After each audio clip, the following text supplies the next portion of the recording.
let's look at a special pattern in factoring. This one is called the difference of squares. So let's just analyze it a little bit closer.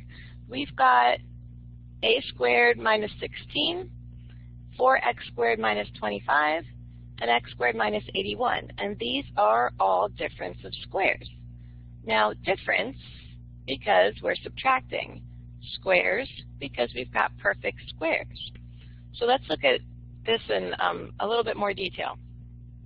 The first term of each of these is a perfect square.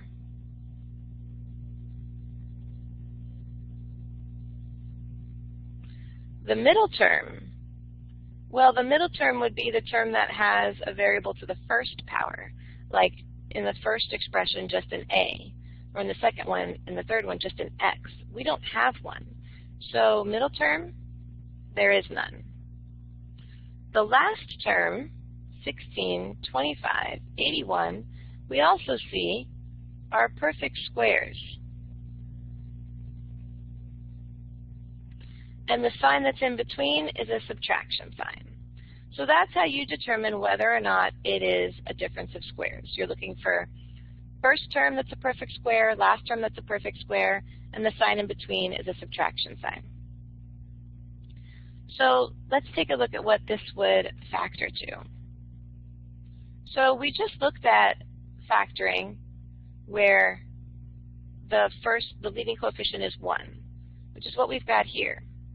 But if you remember, when we looked at that, we saw that we were taking this number and finding factors of this number that would add up to the middle term coefficient. But if our middle term is 0, then the only way that I can add two numbers together and get 0 is if I add opposites, like positive 5 and negative 5, or positive 2 and negative 2. So that gives us a hint as to what we're going to be filling in. Oh, hold on, let me move this A over. Should be right there. So we're going to need opposites if we're going to add up to be 0, and we need them to multiply to be negative 16. So that leaves us with only one choice, a positive 4 and negative 4 pairing. Now, what you may notice is that this is the square root of this term. And these numbers, 4 and 4, are the square root of this term. So that's a quick and easy way that we can factor these difference of squares binomials. So let's try it again. Let's do it here. If I take the square root of this term, I get 2x and 2x. If I take the square root of 25, I get 5. And I know in order to have no middle term, they have to be opposite. So I need a plus and a minus. And I'm done. Let's try this last one. I'm going to take the square root of this term, and it's x. I'm going to take the square root of this term, and it's 9. And then in order to have no middle term, I know they have to be opposites, a plus and a minus. All right, great. So that's the difference of squares pattern. Now, perfect squares. It's a really good idea to know at least the first 12. You've probably learned up to from 1 times 1 up to 12 times 12 when you were in elementary school. So the perfect squares are good to have on hand, which means that you can recall them quickly because they're used a lot, as you can imagine, in this pattern. So here's a list of the first 12 perfect squares. If you don't have them already committed to memory, I recommend that you do that. And then we have variables that can be perfect squares. Any variable that has an even exponent is also a perfect square because we can break it up into two factors that are identical. So b squared can be broken up into b times b. R to the 6th, for example, could be broken up into r to the 3rd times r to the 3rd.